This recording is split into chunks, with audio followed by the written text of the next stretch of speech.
할렐루야. 오늘 레위기 강의 20번째 시간. 오늘은 레위기 21장 1절에서 6절까지의 말씀을 통해 하나님의 이름을 욕되게 하지 말라라는 주제로 하나님의 말씀을 선포하도록 하겠습니다. 한 절씩 교독하시고 마지막 절은 합독합니다. 여호와께서 모세에게 이르시되 아론의 자손 제사장들에게 말하여 이르라. 그의 백성 중에서 죽은 자를 만짐으로 말미암아 스스로를 더럽히지 말려니와 그의 살부친 그의 어머니나 그의 아버지나 그의 아들이나 그의 딸이나 그의 형제나 출가하지 아니한 처녀인 그의 자매로 말미암아서는 몸을 더럽힐 수 있느니라.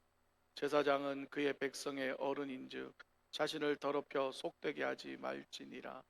제사장들은 머리를 깎아 대머리 같게 하지 말며 자기의 수염 양쪽을 깎지 말며 살을 베지 말고 그들의 하나님께 대하여 거룩하고 그들의 하나님의 이름을 욕되게 하지 말 것이며 그들은 여호와의 화제 곧 그들의 하나님의 음식을 드리는 자인즉 거룩할 것이니라.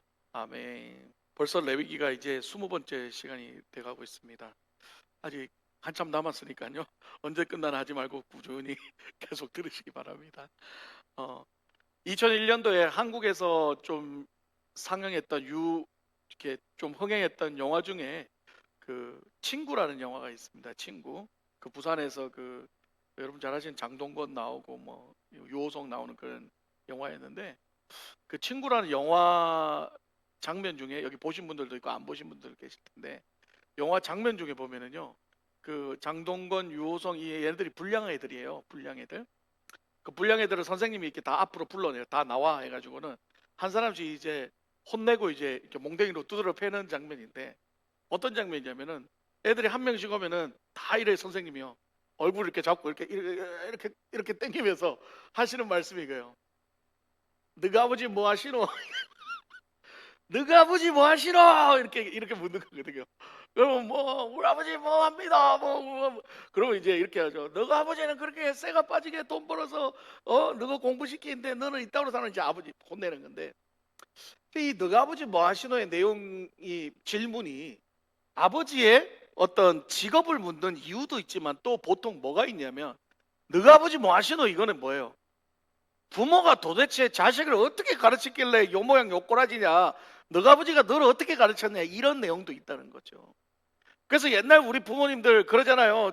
이 좀 동네에서 진짜 말썽 부리고 그러면 맨날 저거 부모가 누구길래 도대체 집에서 어떻게 교육을 시켰길래 저 따오고 이러면서 부모 욕을 하는 경우가 있습니다. 그렇습니다. 그러니까 부모가 자식을 잘못 교육시키면 그 자식이 나가가지고 깽판 치고 사고 치면 누가 욕먹는 거예요? 부모가 욕을 먹는 거예요. 네. 자, 제가 왜 아침부터 이 얘기를 하느냐? 여러분, 우리는 누구입니까? 우리의 존재가 누구입니까? 우리는 그리스도인입니다. 기독교인이 아니라 그리스도인이에요. 여러분, 크리스찬이라는 말이 그리스도인이라는 뜻이에요. 자, 그리스도인의 가장 먼저 나오는 게 뭐예요? 그리스도죠. 그리스도 플러스 인 사람인이잖아요. 그러면 너는 저는 그리스도인입니다 라고 얘기하면 나에게 가장 먼저 사람들에게 표현되는 건 그리스도가 제일 먼저 나타나는 거예요. 그리고 인은 뒤에 붙는다는 거죠. 그렇습니다. 우리가 세상 사람들에게 그리스도인이라고 떳떳하게 밝힐 수 있는 것은 우리가 그리스도인임을 자신 있게 얘기할 수 있다는 거죠. 어떤 사람은 나가서 그리스도인이라는 얘기를 안 해요. 부끄러워서. 내가 또 그리스도인답은 삶을 살지 못하니까 어디 가면 교회 다닙니다. 교회 다닙니다 소리 하지. 나는 그리스도인입니다 소리 안 해요. 그리고 우리도 웃겨요. 늘 사람들한테 물어보면은 이렇게 얘기해요. 교회 다니십니까?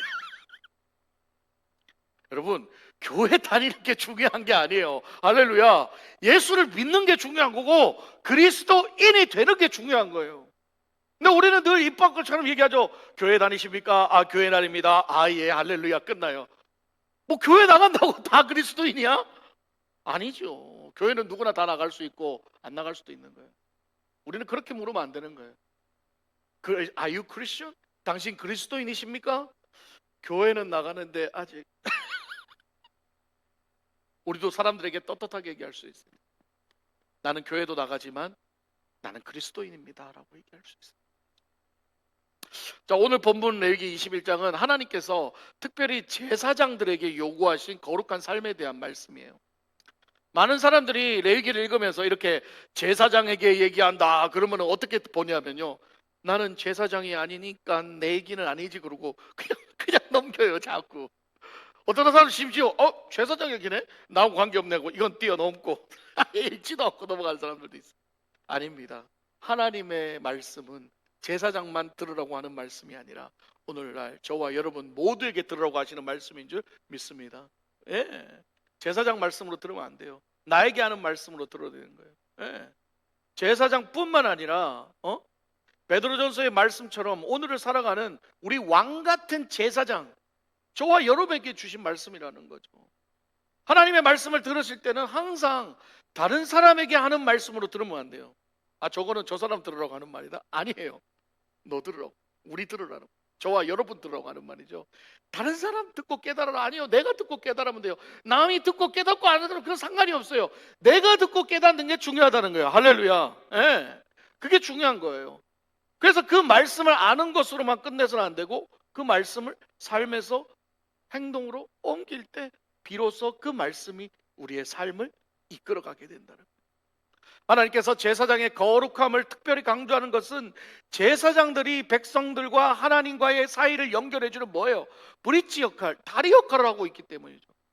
백성들은 직접 하나님을 만나는 것이 아니라 제사장을 통하여 제사를 드림으로 하나님을 깨 만나는 거예요. 그러니 백성들은 제사장을 어떻게 해요? 항상 자신들보다 더 어떻게 봐요? 거룩하게 보고 높게 보고 또 우리보다 더 정결하다는 기준을 갖고 있죠.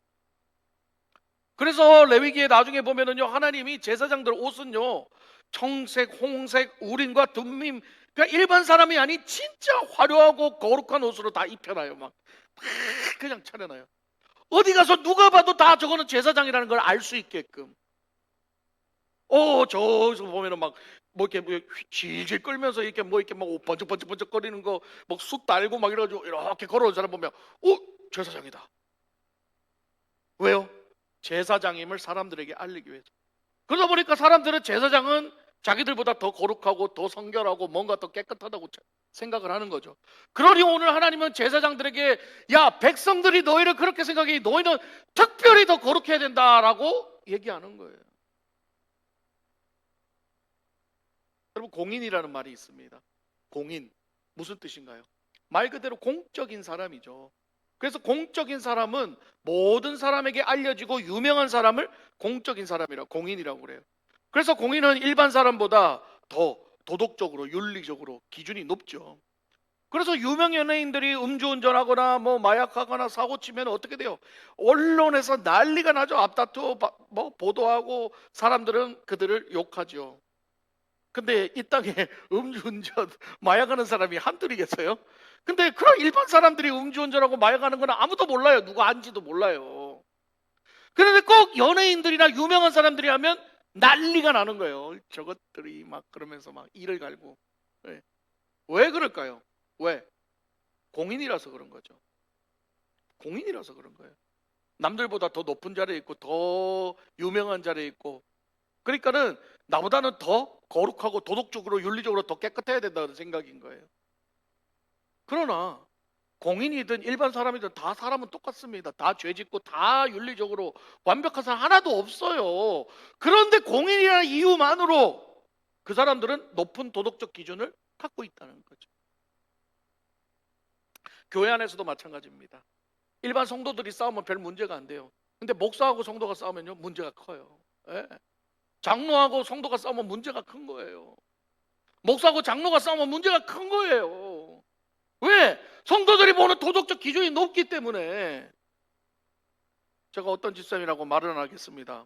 말 안 해도 여러분들은 다 아실 것이지만, 어떤 집사님은 심지어 목사님이 똥도 안 싸고 오줌도 안 싸고 그냥 거룩하신 분인 줄 알았다고. 예. 그런 게 어디 있어요? 목사도 사람인데 똥 싸고 오줌 싸고 뭐 할 거 다 아는 사람이지. 예. 근데 왜 그렇게 높은 기준을 가질까요? 목사라는 직분을 가지고 있기 때문에. 이런 옷을 입고요 단에 서서 여러분들에게 말씀을 전하니까. 장로라는 직분을 가지니까, 안수집사라는 직분을 가지니까 일반 사람보다 더 높은 기준을 갖고 있다는 거죠. 또 이런 말하면 그러죠. 에이씨, 괜히 직분 받아가지고 그냥 편하게 못 살고 그냥 나를 힘들게 하냐. 여러분, 그 직분이 있기 때문에 여러분이 하나님의 사람이 더 돼가는. 할렐루야. 반대로 생각하셔야 돼요. 이 직분이 나를 하나님 닮아가게, 이 직분이 나를 그리스도인 닮아가게 만들어준다는 거예요. 아니면 더 편안하게 살지, 뭐 어딜 가도 맨날 교회 다닙니다 소리만 하지 그리스도인이라 소리 안 하는 거예요. 장로라 소리 안 하고 목사라 소리 안 하고 그냥 교회 다닙니다. 그걸 누가 본다고요? 하나님이 다 보고 듣고 계시다는 거예요. 하나님이 다 보고 듣고 계신 거예요. 내가 어디 가서 그리스도인이라는 소리 하기가 부끄럽고 어디 가서 내가 이런 소리 하기 부끄러워서 나는 그냥 그저 교회 다니는 사람입니다. 나는 그저 하나님이 다 알고 계시다. 그렇게 하나님을 부끄러워하고 그리스도인임을 부끄러워할 때 결국 어떻게 되느냐? 하나님도 여러분을 부끄러워하는 거예요. 하나님도 여러분이 위험할 때 여러분들 외면해 버리는 거예요. 우리가 에스겔서 보잖아요. 하나님 뭐라 그래요? 나는 너희를 외면한다는 거예요. 너희가 나를 외면했고 너희를 나를 범법했으니까 너희를 불에다 집어넣어 버린다. 뭐 이게 중요한 거죠. 그래서 하나님이 먼저 제사장들에게 먼저 이렇게 얘기하죠. 시체를 만지지 못하게 합니다. 1절 봅니다. 여호와께서 모세에게 이르시되 아론의 자손 제사장들에게 말하여 이르라. 그의 백성 중에서 죽은 자를 만짐으로 말미암아 스스로를 더럽히지 말려니와. 자, 고대 근동사에서는 이 시체가요, 죄의 결과인 죽음으로 인한 것이기 때문에 시체를 부정하게 여겨요. 그래서 제사장들은 특히 더 시체를 만지지 말라고 하는 거예요. 사실 시체를 만지면 부정하다는 것은 제사장뿐만 아니라 우리가 레위기 신명기를 보면 일반 사람들에게도 시체는 만지지 말게 해요. 건드리면 부정하다 해서 7일 동안 따로 떨어져 있어서 부정함을 회개하고 씻어야 돼요. 그렇습니다. 여기서 스스로를 더럽히지 말라라고 얘기하고 있죠. 이 말은 뭘까요? 하나님의 명령을 어기고 시체를 만지는 행위가 어떤 행위다? 자기 자신을 스스로 더럽히는 행위다는 말이에요. 이건 어쩔 수 없이 자기가 만졌다가 아닌 거예요. 만지는 순간 자기 스스로가 자기 자신을 더럽힌다는 거죠. 변명이 통하지 않는다는 말이에요. 하나님의 말씀에 불순종하는 순간 우리는 입이 스스로를 더럽히고 있는 거라는 겁니다. 우리가 하나님 말씀에 불순종하는 건요, 우리 스스로가 우리 자신을 자꾸 더럽히고 있는 거예요. 여러분, 애기들 있잖아요. 애기들 한 1살, 2살 되는 애기들을 저기 진흙탕인데 놔두면 될까요? 안 될까요? 안 돼요. 걔들은 그게 장난감인 줄 알아요. 온몸에 다 지 자신을 더럽혀요. 심지어 아시죠? 애기 때 또 처음 똥 싸가지고 그 똥이 신기해가지고 지가 막 다 바르고 있잖아요. 네. 자기 스스로를 더럽힌다는 거예요. 여러분, 하나님 말씀에 떠나고 하나님 말씀대로 하지 않는 것은요, 여러분 스스로가 나는 죄의 길을 가고 싶다고 가는 거나 똑같은 거예요. 그런데 하나님은요, 이런 상황 속에서도 우리에게 은혜를 베푸시는 장면이 있다는 거예요. 2절 3절 봅니다. 그의 살부치인 그의 어머니나 그의 아버지나 그의 아들이나 그의 딸이나 그의 형제나 출가하지 아니한 처녀인 그의 자매로 말미암아서는 몸을 더럽힐 수 있다. 더럽히면 안 된다가 아니라 더럽힐 수 있다라는 거예요. 이게 뭐예요? 아까 전에는 반드시 더럽힌다, 안 된다 했는데 뒤에만 예외를 뒀죠. 뭐예요? 가족은 예외. 가족은 예외. 여러분, 이게 바로 하나님의 사랑이에요. 공의의 하나님이지만 하나님의 사랑이 있는 거죠. 가족의 시체는 만져도 부정하지 않다는 거예요. 여러분, 생각해 보세요. 공의는 뭐예요? 시체는 무조건 만지면 안 되는 거야. 율법이 그런 거야. 그런데 내 어머니가 죽었고 내 아내가 죽었고 내 아버지가 죽었는데 시체 한번 못 만지고 더럽다고 부정하게 만드는 것 자체가, 그것 자체가 어떻게 그 사람의 마음이 얼마나 힘들겠냐는 하는 거예요. 그렇죠. 율법이니까 공이니까 지켜야 되는데 내 자식, 내 아내, 내 남편, 내 마누라가 죽었는데 만지지도 못하고 그걸 부정하다 취급하고 거들떠보지 못하는 그 사람의 유가족의 심정이 어떻겠냐는 거예요. 근데 우리 하나님은 그 마음을 이해하시고 그거를 만져도 된다. 우리 하나님 무조건 공의, 무조건 너는 맞으면 죄지면 죽어가 아닌 거예요. 살 길을 마련해 주신다는 거예요. 이 장면이 어디서 나오는 거예요? 나사로가 죽었을 때 사람들은 이제 시체가 부정하다고, 이미 썩었다고 건들지 말고 그 유족에게도 가지 말라고 했을 때 누가 찾아갔어요? 예수님이 찾아가서 나사로를 건져내잖아요. 또 회당장 야이로의 딸이 죽었을 때에 시체라고 부정하다고 사람들은 만지지 않을 때 예수님은 그 시체를 만지고 달리다금 따라 일어나라 시체를 만지고. 이처럼 예수님은 율법을 뛰어넘는 거예요. 예.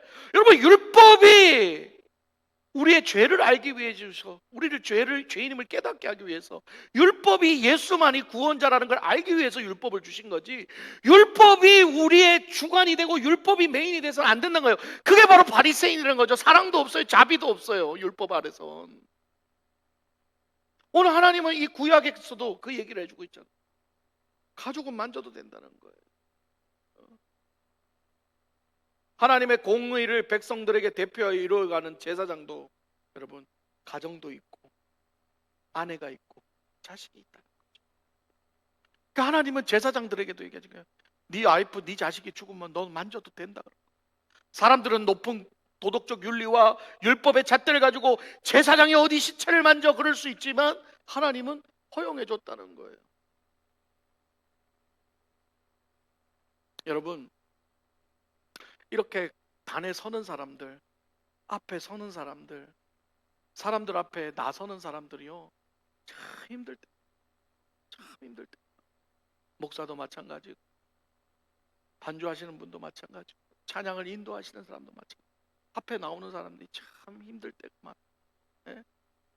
언제가 그러냐면 마음이 힘들고 상처받고 정말 괴로워서 정말 단에 서고 싶지 않고 피아노에 앉고 싶지 않고 기타 만지기도 싫고 그냥 올라가는 것 자체가 죽을 것 같이 힘든 상황이에도 자신에게 닥쳐진 사명이고 직분을 감당해야 되니까 어쩔 수 없이 올라가서 어쩔 수 없이 해야 되는 상황들이 있다는 거죠. 아픈 마음을 가지고 설교하고 상처된 마음을 가지고 찬양하고 반주하고 그럴 때가 제일 힘들어요. 제일 힘들어요. 특히 목사인 저는 늘 설교를 해야 되잖아요. 늘 설교를 해야 되는데 여러분, 저는 무슨 완벽한 사람입니까? 저도 상처받고 저도 아프고 저도 고통받고 저도 자식 때문에 걱정하고 저도 늘 걱정 근심이 많은 사람인데 저는 남들에게 늘 좋은 얘기를 해줘야 되고 늘 희망적인 얘기를 해줘야 되고 기도해줘야 되지만 그 희망적인 얘기를 하면서 내 안에서는 갈등과 고통이 있다는 거예요. 그런 상한 마음을 가지고도 단에 서서 설교해야 될 때 가장 힘들어요. 선한청지교회에 있을 때 딸아이가 너무 아파가지고 죽겠다고 그렇게 힘들어하는 그 상황 속에서 그 아이를 위로하고 그 아이에게 아빠로서 해줄 수 있는 게 하나도 없어서 고통스러운 상황이었을 때 그 다음날 또 가서 새벽 설교를 해야 돼. 너무 성경책도 보기 싫고 하나님 원망도 했고 하나님 말씀대로 뜻대로 순종하고 이제 다 포기하고 주의 종길 가는데 왜 자꾸 이렇게 어려운 일, 힘든 일 자꾸 생기냐고 하나님 앞에 원망하면서 도저히 난 설교 못하겠다고 하나님 앞에 떼쓴 적이 있습니다. 하루 종일 성경도 안 봤습니다. 설교 준비도 안 했습니다. 시간은 자꾸 다가옵니다. 새벽이 돼서 눈을 떴고 교회는 갔습니다. 그래도 올라가기 싫었습니다. 마지막으로 그래도 올라가야 돼서 성경을 한 글자 읽고 올라가서 설교하는 내내 눈물을 쏟아내며 통곡을 하며 설교를 했습니다. 그런데요, 그날 성도들이 많지는 않았어요. 7사람, 한 5사람, 6사람 많지는 않아 보였는데 그분들이 나가시면서 또 온라인으로 들었던 성도님들은 카톡으로 저한테 메시지를 보면서 그때 전도사인데 전도사님 힘내세요. 오늘 설교 말씀 너무 은혜 많이 받았고 자신들도 너무 공감이 돼서 너무 힘이 됐다고 많은 사람들이 저에게 설교 은혜 많이 받았다고 얘기를 했습니다. 그렇습니다, 여러분. 나는 죽기보다도 싫었고 올라가서 하기 싫었지만 어쩔 수 없이 상한 마음을 가지고 또 올라가서 내게 맡겨진 사명을 다 감당할 때에 약한 나를 들어 하나님께서 강하게 만드시고, 할렐루야, 하나님이 그 설교를 더 은혜스럽게 만들어 주셨다. 여러분, 이게 중요합니다. 상한 마음, 약한 마음일 때 하나님 앞에 서기 힘들지만 하나님은 서기를 원하세요. 너의 그 약한 마음을 들어서 내가 너를 강하게 만들 것이다. 너의 그 상처된 마음이 내가 너를 붙들어서 그 상한 마음을 가지고 내가 영광을 받겠다라고 하나님 말씀하시는 거예요. 이게 바로 사도 바울이 말했던 약할 때 강함 되시는 하나님이라는 거죠. 이처럼 제사장의 역할도 쉽지 않다는 거예요. 늘 남들 눈에 높은 도덕적 윤리에 높은 그 잣대로 쳐다보고 있는 사람들의 기준에 맞추고 살아야 되니 제사장의 역할이 얼마나 힘들까요? 오죽하면 하나님께서 이렇게 말씀하십니다. 4절 봅니다. 제사장은 그의 백성의 어른인즉 자신을 더럽혀 속되게 하지 말지니라.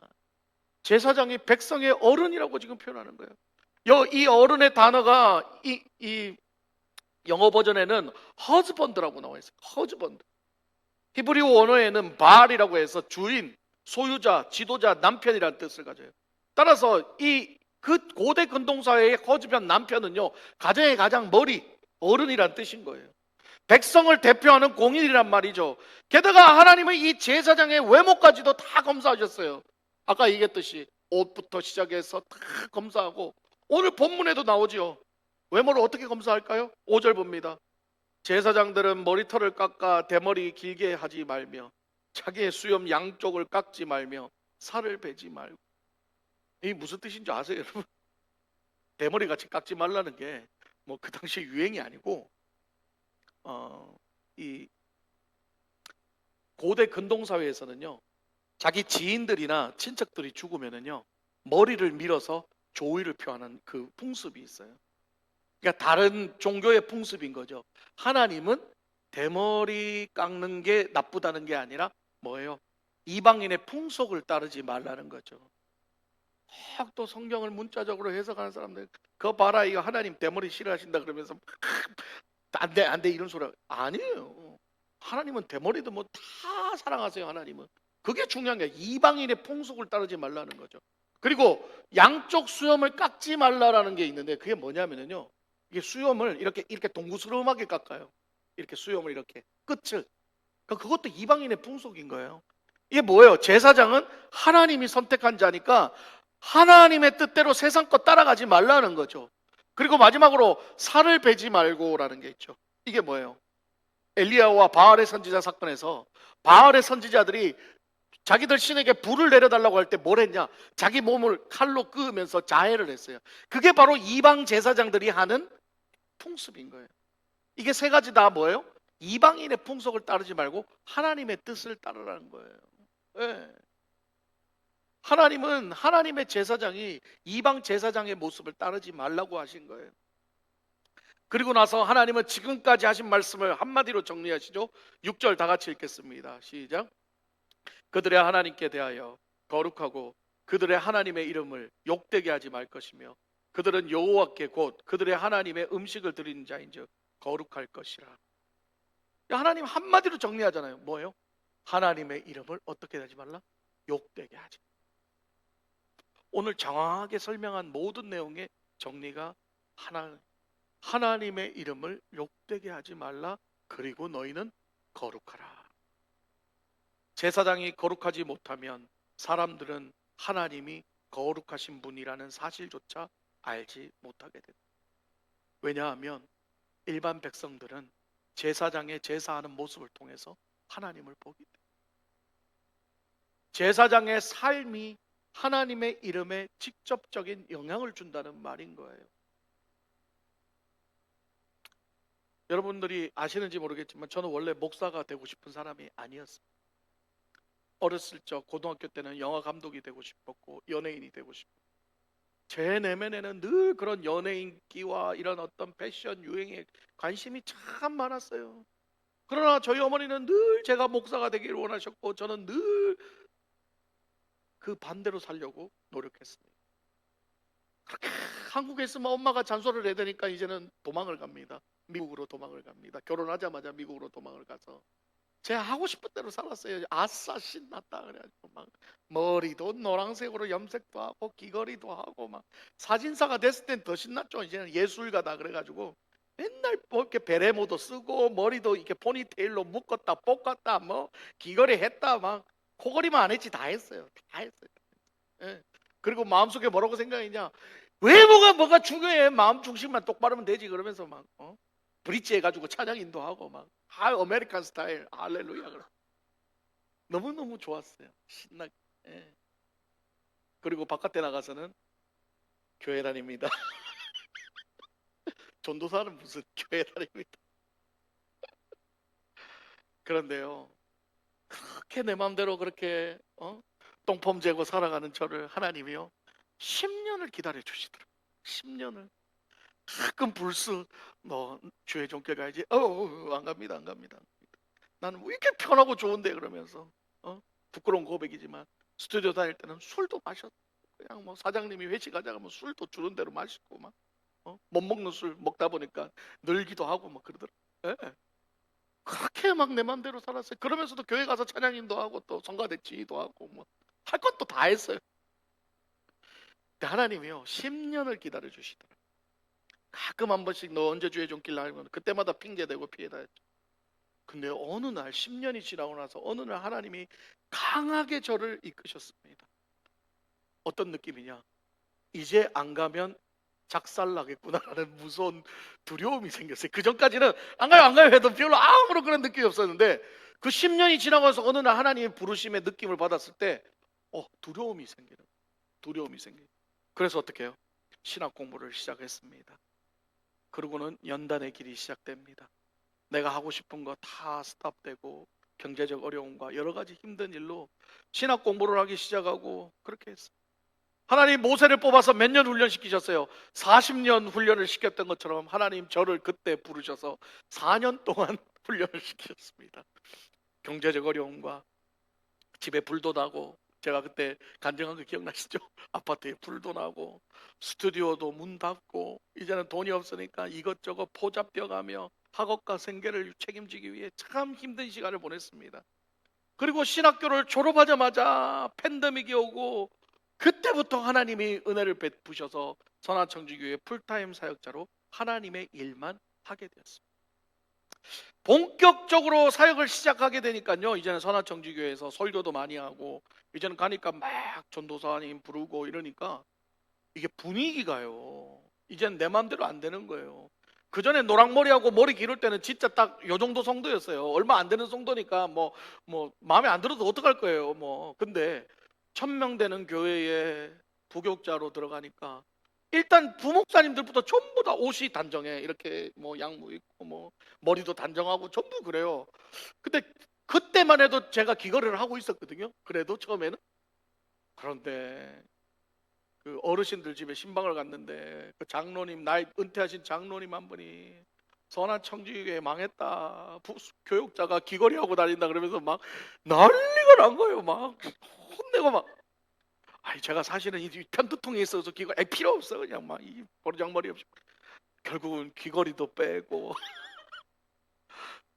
페이스북도 제 개인적인 거 싹 다 빼고 이제 말씀만 올리기 시작하고 막 자랑한 게 내 낙이었는데 페이스북에 막 오늘 나 이랬다 자랑하는 게 낙이었고 이거 보고 자랑 다 빼고 말씀만 올리고 이제는 그냥 모든 게 어떻게 해요? 그 환경이 나를 바꾸기 시작하는 거예요. 어떻게? 목사답게 할렐루야. 환경이 저를 그렇게 바꾸기 시작하는 거예요. 네. 그렇습니다. 많은 사람들이 저를 보고 도덕적 기준이 높아지니까 제가 공인이 되기 시작하니까 나도 모르게 내 행동을 조심하게 되고 내 옷도 다르게 입게 되고 그 환경에 맞춰 내가 변하기 시작하다. 예. 그러면서 겉모습이 변하기 시작하는 뿐만 아니라 제 내면도 조금씩 바뀌기 시작했다는 거예요. 그래도 여전히 끼가 있었고 여전히 하고 싶은 대로 살고 싶은 욕구가 강한데 이제는 목사가 되자마자 그냥 이 알칸사 시골에다 팍 갖다 넣어. 나가도 볼 것도 없고 갈 데도 없고 쇼핑할 데도 없고 그냥 오로지 집안에서 그냥 천하의 말씀만 보게 하시는 하나님이 왜? 예. 주로 가봐야 코스코 월마트 같아 하고 갈 데도 없어 이제는. 왜요? 총장로님하고 1년 동안 한 주 묵상 찍으라고 리를락에 안 가본 데가 없어가지고요. 다 가봤어요. 다 가봤어. 뭐 이제는 가이드라도 하겠어. 그러니까 뭐 갈 데가 없죠. 그런데다가 일부러 안 나가요. 또 왜? 이젠 또 나름 또 연합 집회 설교도 몇 번 하고 그래가지고 이 알칸사 한인들이 또 알아요. 코스코 가고 있으면 뭐, 아이고 목사님, 안녕하십니까. 그러고 젊어져 뭐 제일 먼저 어떻게 하는 줄 알아요? 내가 뭐 입고 있나부터 일단 보는 거예요. 이게 막 참 나가지도 않아요. 집에 맨날 있어. 그냥 신방 가는 거 말고 집에만 있어. 왜? 혹여라도 내가 바깥에 나가서 우리 성도들 욕먹일까 봐. 하나님 욕먹이고 성도들 욕먹일까 봐. 여러분, 제 삶이 그렇게 바뀐 거예요. 이러면 끼가 이제 다 없어졌어. 이제 없어졌어. 거의 끼 없어. 이제는 그냥 신방하고 목회하고 그냥 이렇게 하는 게 삶이 즐겁게 이제 거기에 맞춰지기 시작하는 거예요. 2024년도 1월 2일 날 아직도 기억합니다. 도쿄하우스에서 아내랑 둘이 점심을 먹다가 내 평생에 이제 혼자 산다는 것 때문에 아내 앞에서 엉엉 울고 아내 집에 가면 나 어떻게 살아? 그랬던 게 엊그제 같은데 벌써 1년 8개월이 지났어요. 하나님 적응시켜야 하는. 그렇습니다. 여러분, 이제는 한 교회 부교육자가 아니라 한 교회를 대표하는 목사, 우리 성도님들을 대표하는 목사가 되니까 제 행동, 자세, 모든 것들이 더 조심하게 됩니다. 왜요? 하나님도 욕 안 먹이고 여러분도 욕 안 먹이게 하려고. 생각해 보세요. 뭐 다른 교회 성도들이 저 사랑의 교회 젊은 목사 보니까 맨날 깔롱지기고 댕기더라. 맨날 뭐 저러고 댕기더라. 이런 소리 들으면 얼마나 부끄러워요. 그렇습니다. 그래서 혼자 집에서 늘 지내고 말씀 준비하고 하여튼 집돌이가 됐어요. 집돌이가 아닌데 집돌이가 됐어요. 그래서 집안에서 모든 걸 다 해결해요. 처음에는 힘들었죠. 그런데요, 이제는 시간이 가면 갈수록 거기에 적응될 뿐만 아니라 그 삶에 또 제가 감사하고 살아가게 된다는. 여러분, 그렇습니다. 내 마음이 변화가 되면은요, 내 외모도 변화가 되는 거예요. 여러분, 내 외모를 내 마음대로 하고 내가 하고 싶은 대로 살면서 마음 중심만 하나님만 바라보면 되지 하는 사람들이 있어요. 그래서 미국 문화들 그렇죠. 히피 옷장하고 온몸에 문신하고도 목사가 찢어진 청바지 입고 나가서 전해도 내 마음만 하나님에게 똑바로 중심이 똑바로 서 있으면 괜찮겠지 하는 마음들 합니다. 물론 틀린 말도 아니에요. 문화가 다르니까 그럴 수 있지만 저는 안 그렇더라고요. 내가 문신하고 내가 찢어진 청바지 입고 내가 그런 세상 것을 따라가면요, 저는 거기에 휩쓸리더라고요. 하나님보다 그걸 더 보게 되더라고요. 나를 바라보는 사람들도 따라가게 되더라고요. 내가 바르고 내가 똑바로 서고 내가 하나님 앞에 올바르게 서고 나갈 때, 그럴 때 나를 보는 사람들도 그렇게 따라가게 된다는 거예요. 할렐루야. 오늘 제사장에게 요구하는 게 그거였어요.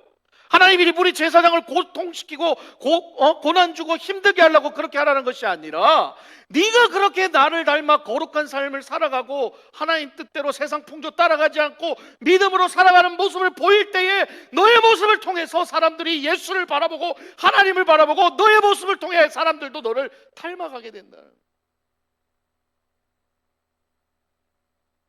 말씀 마무리하겠습니다. 사랑하는 여러분, 하나님이 원하시는 거룩은요, 하나님을 배려하고 사랑하는 거예요. 하나님은 이미 우리를 위해 수천 년 동안 배려하셨고 우리를 지금까지 사랑하고 계십니다. 그리고 기다리고 계십니다. 진정한 사랑은 희생과 배려가 있어야 되는 거예요.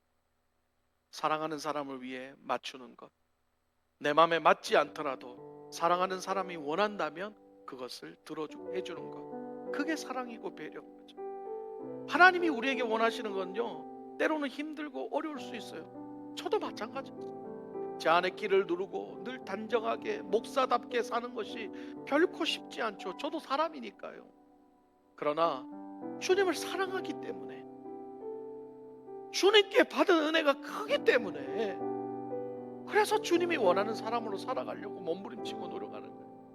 여러분도 마찬가지고, 저와 여러분은 하나님이 택하신 왕같은 제사장입니다. 또한 하나님의 이름으로 살아가는 우리는 하나님의 앰버서더, 하나님의 대사예요. 우리의 삶이 곧 하나님의 성품을 보여주는 거울이라는 거예요. 우리의 거룩은요, 세상을 향한 복음의 문을 열기 시작한다. 우리가 세상에서 거룩함을 유지할 때, 우리가 그리스도인으로 살아갈 때에 우리를 통해 사람들은 예수를 보고 하나님을 바라보고, 우리의 거룩한 언어, 우리의 거룩한 사랑의 마음, 우리의 거룩한 정직, 희생, 그러한 삶이 복음의 향기로 나타날 줄 믿습니다.